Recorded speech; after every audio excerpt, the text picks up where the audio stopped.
ඔයාට කවදා හරි හිතලා තියෙනවද මට මේක වෙනස් විදිහට මතකයිනේ කියලා? මේ වගේ අමුතු කලෙක්ටිව් මෙමරි එකක් තමයි මැන්ඩෙලා ඉෆෙක්ට් කියන්නේ. මැන්ඩෙලා ඉෆෙක්ට් කියන නම එන්නේ දකුණු අප්‍රිකාවේ හිටපු නායකයෙක් වන නෙල්සන් මැන්ඩෙලා ගැන ඇති වුණු අමුතු මතකයකින්. ලෝකෙ ගොඩක් අයට මතක තිබුණේ ඔහු 1980 දශකයේදී සිරගෙදරදී මරණය වුණා කියලා. ඒත් ඇත්තටම නෙල්සන් මැන්ඩෙලා 2014 දී තමයි මරණයට පත් වුණේ. එකම සිද්ධියක් ගැන ලෝකෙ පුරා මිනිස්සුන්ට වැරදි මතකයක් ෂෙයා වෙන එක මැන්ඩෙලා ඉෆෙක්ට් කියලා හඳුන්වනවා.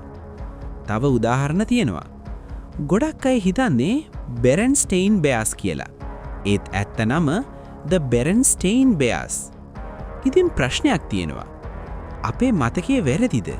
නැත්නම් ලෝකයේ ටයිම්ලයින් එකම වෙනස් වෙලාද? මේ පිළිබඳව දීර්ඝ වීඩියෝවක් ඔබට අවශ්‍ය නම් අපිට කමෙන්ට් කරන එක කියන්න. අපි ඉක්මනට ලබා දෙනවා. ඔයාටත් මැන්ඩෙලා ඉෆෙක්ට් එක්ස්පීරියන්ස් එකක් තිබ්බද? කමෙන්ට් එකෙන් කියන්න.